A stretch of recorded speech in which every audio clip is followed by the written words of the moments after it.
and one is unknown. He meets his victims on dating sites.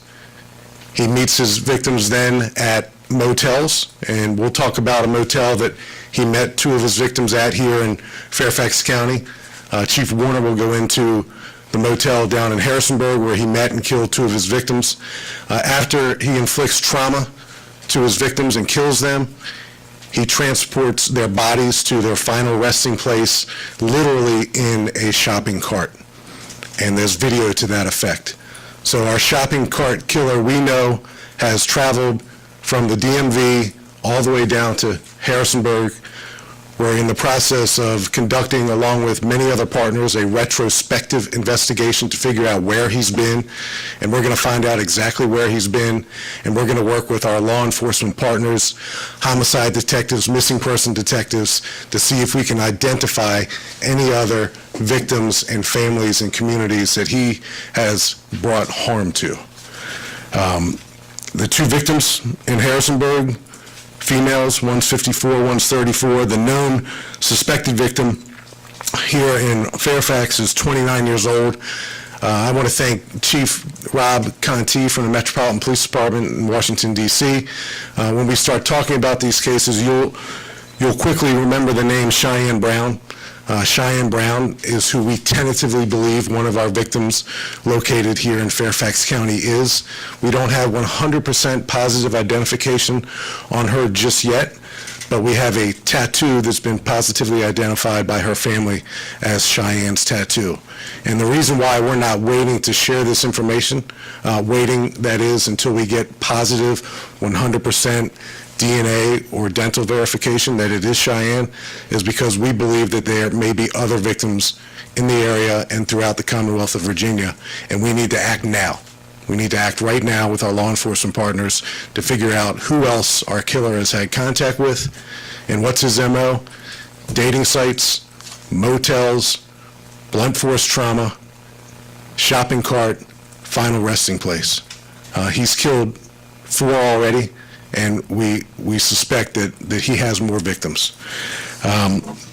He's a predator, as all serial killers are, and it's our collective effort in law enforcement to do everything we can with each other, with the community, to identify other places where he has been so we can bring closure and ultimately justice. He preys on the weak, he preys on the vulnerable, and he does unspeakable things with his victim. Our shopping cart killer does unspeakable things with his victims.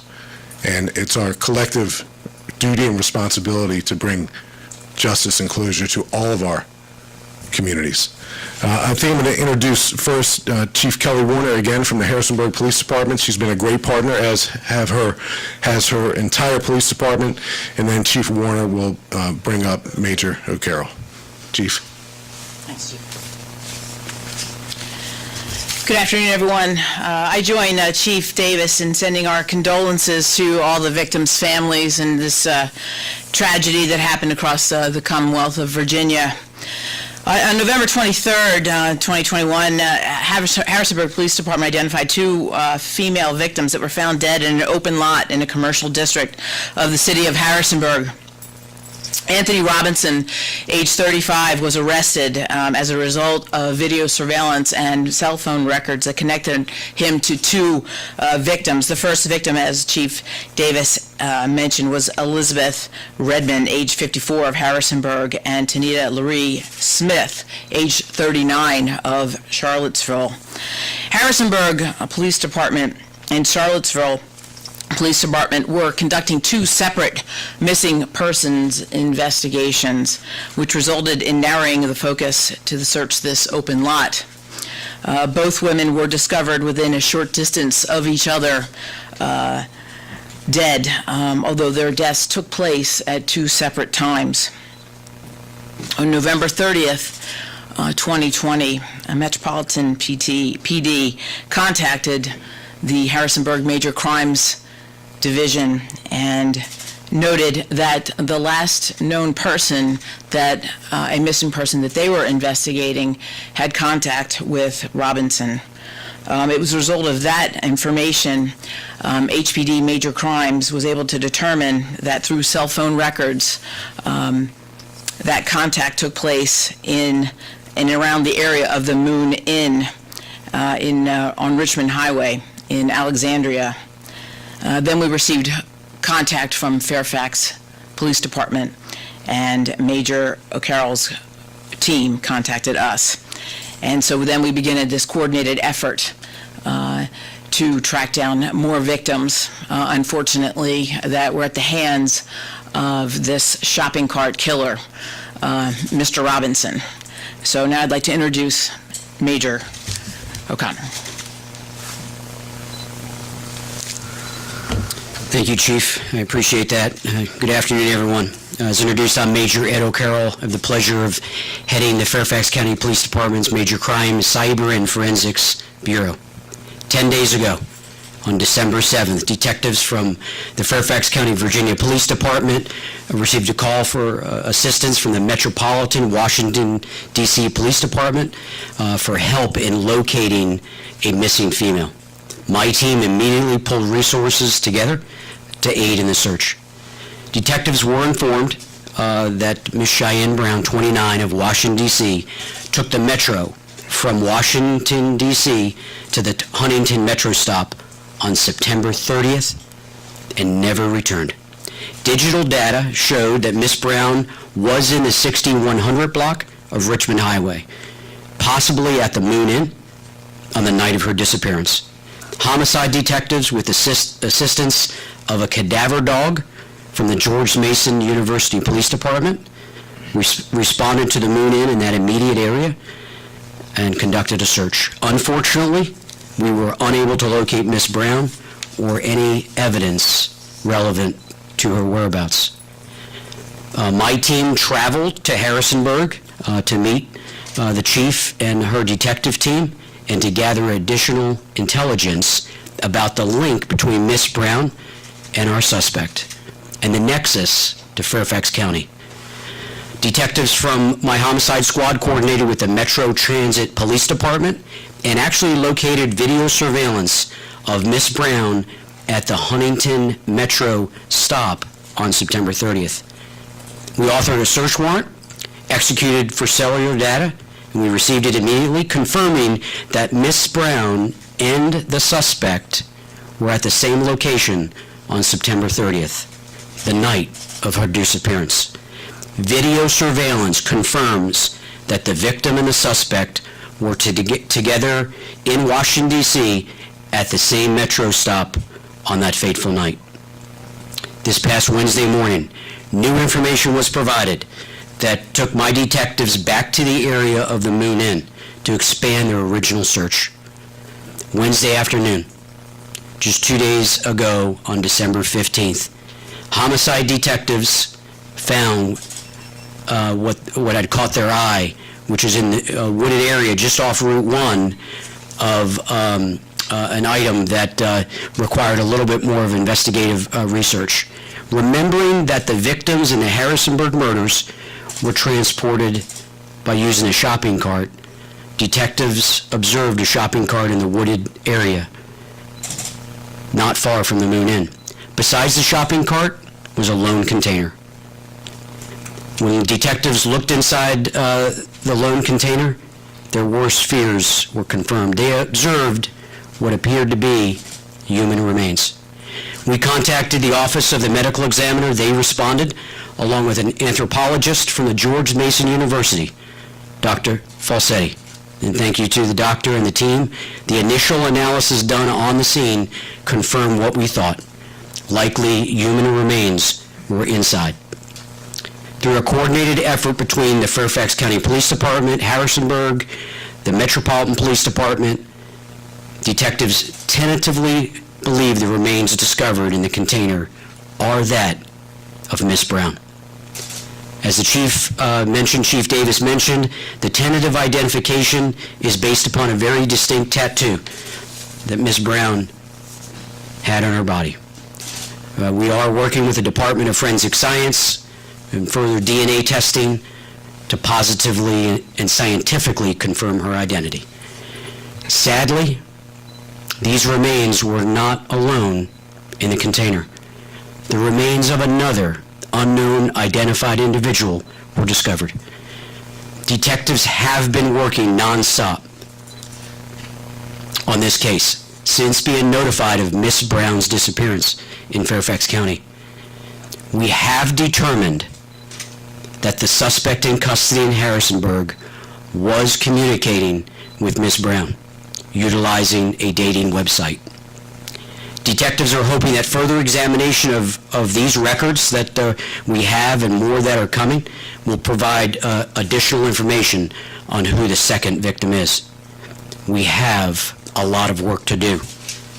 While the investigation, the multi-jurisdictional investigation, is still young, and we are in the early stages, detectives believe that the deaths were at the hand of the serial killer.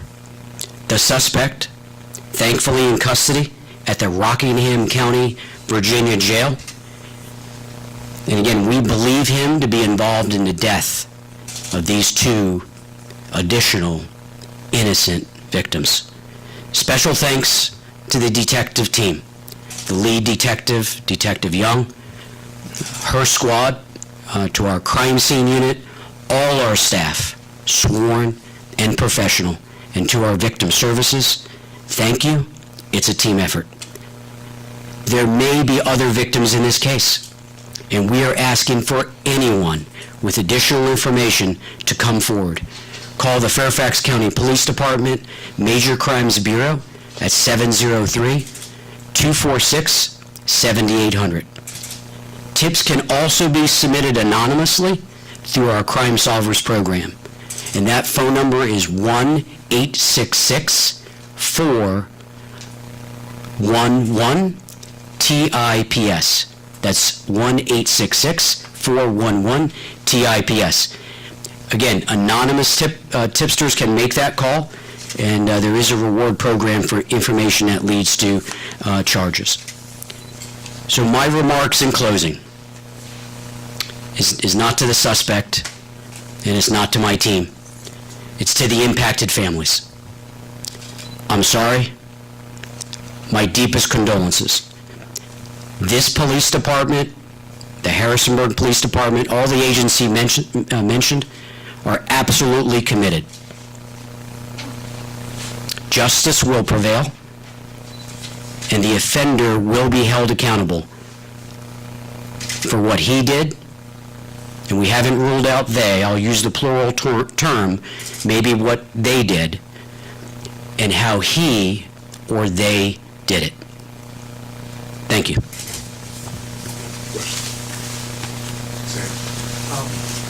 So are we to presume that perhaps this fourth victim is somebody from this area, because you say the remains were found in the same container? So Sam, we have not positively identified the fourth victim, but we have leads that will hopefully, in short order, help us identify this unidentified person. We do have leads on who it may be.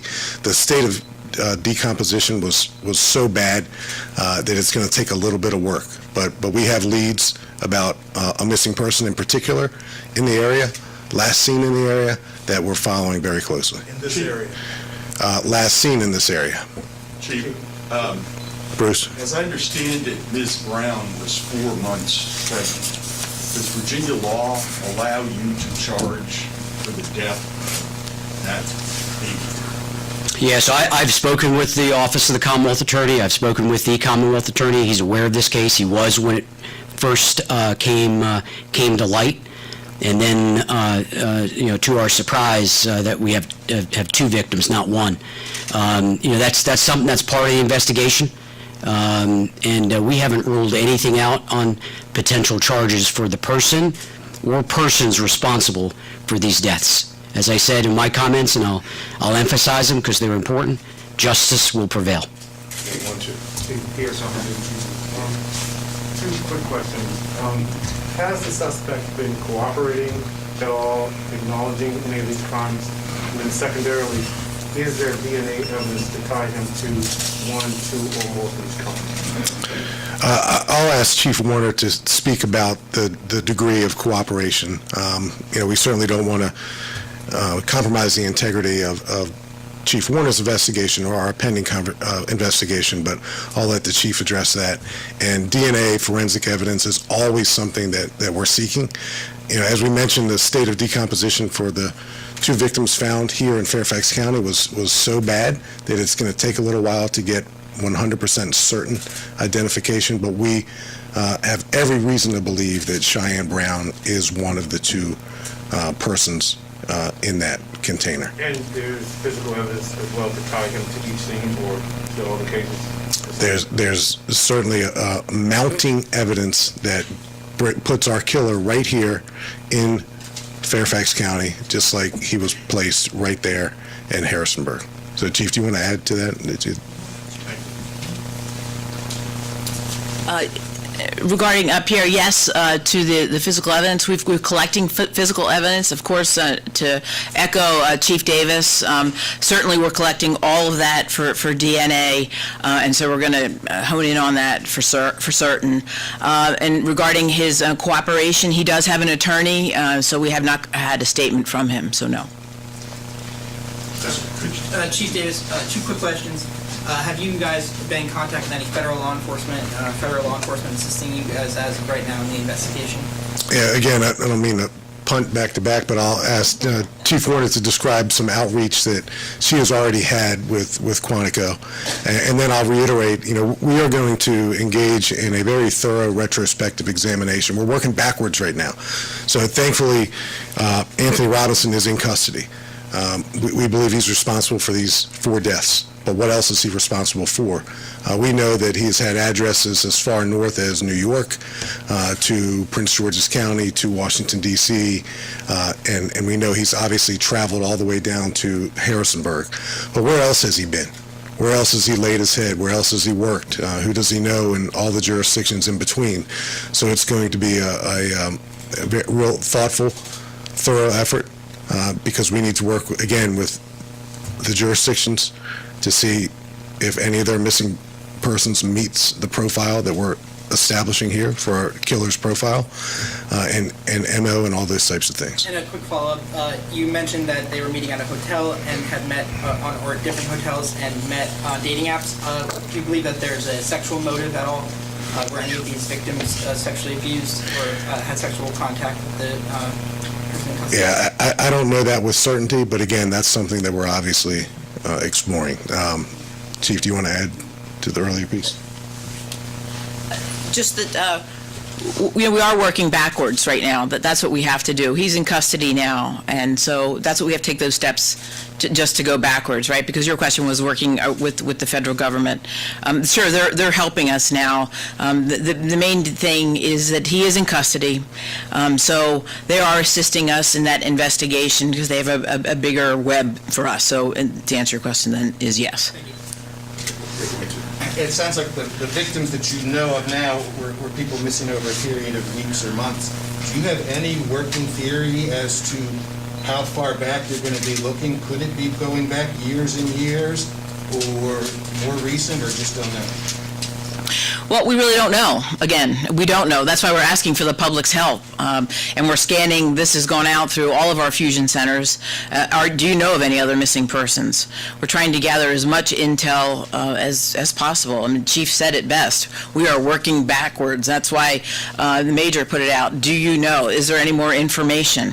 Please get it to us. Can you describe, you said the bodies were found in a container in Fairfax County. Can you describe what that container was? Can you give us any background on Robinson? And not much is known about it. It was a large plastic container, and like Major O'Carroll described, adjacent to the container where we found the remains of our 2 victims was a shopping cart. What about his background? So probably not remarkable to serial killers going back many years in many other places across the country, a remarkable absence of a criminal history, a remarkable absence.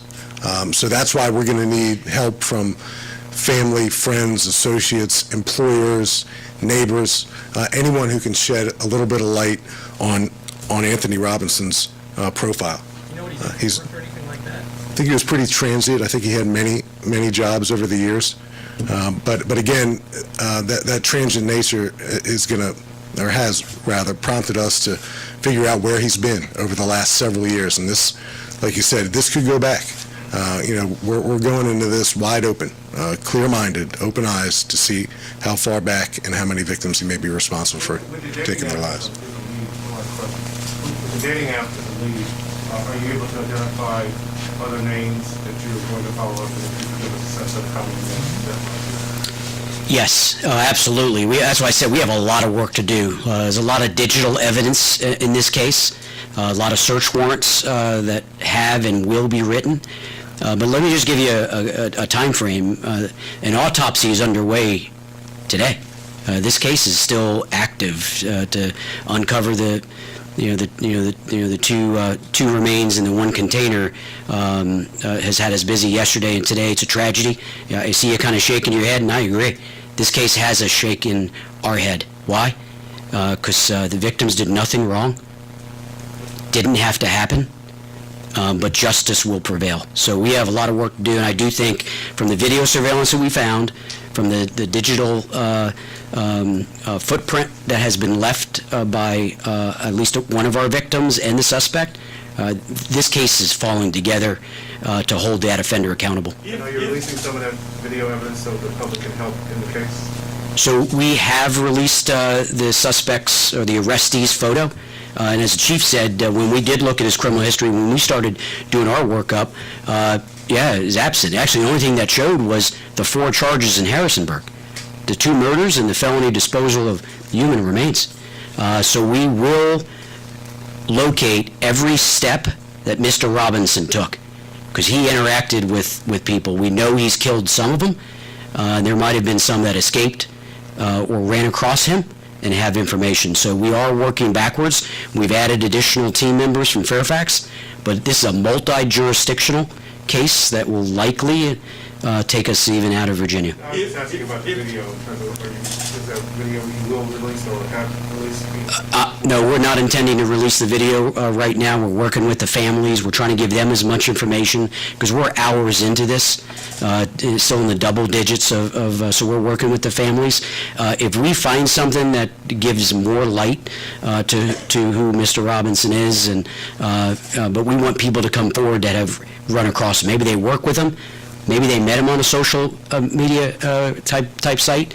Maybe they live down the street, or they just ran into him at a grocery store. There are people that have information, and we're asking them to help us bring justice to these victims. If it is just these 4 victims, and the 4th victim is the person that you believe it is, over what period of time do you now know that he was operating? And over what period of time was this shopping cart killer operating? Bruce, we're only going back a couple, 2 or 3 months. That's it. And that's what worries us. He didn't suddenly turn into who he is 3 months ago. So that's why we're painstakingly going through his whereabouts, his relationships, his employment history, to figure out if, in fact, there are other victims. And like Major O'Carroll said, he may have had interactions with women that he's met on these dating sites who have, for whatever reason, know something about him.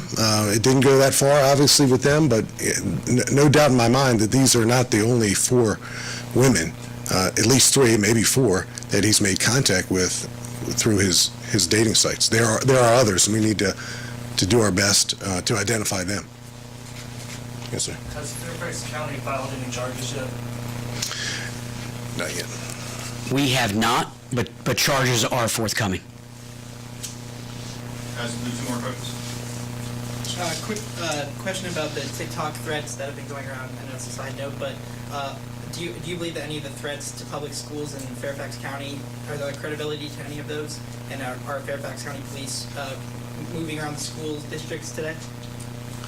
Well, yeah, I'll say, first and foremost, we have a premier school resource officer program. Our SROs are part of a nationally renowned SRO program. So we're aware of all those bits of information that come in, and we act upon them swiftly. and judiciously. So it's something we always take very seriously, and we're taking it very seriously this time. Thank you. Just for each of the victims that you know, were all of them introduced to him through the dating app? Is that how he, or? We believe that the three are. Obviously, we don't have a confirmed identity on the fourth one, so I can't speak to her. But again, the commonality is, how do they meet? Dating sites. How are they killed? Trauma to the body. How are they transported to their final resting place? The shopping cart, hence shopping cart killer. And I don't want to give this guy a cape, but that's who he is. He's a killer. He's a serial killer. We know who he is. Thank God he's behind bars right now, but that still doesn't take away from the urgency that exists to identify any other victims that might be out here, literally beyond the Commonwealth of Virginia and up the East Coast. Thank you. Thank you.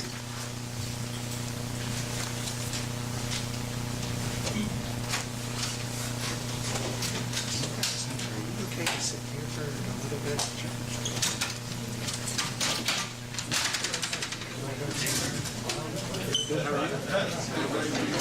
Good numbers for your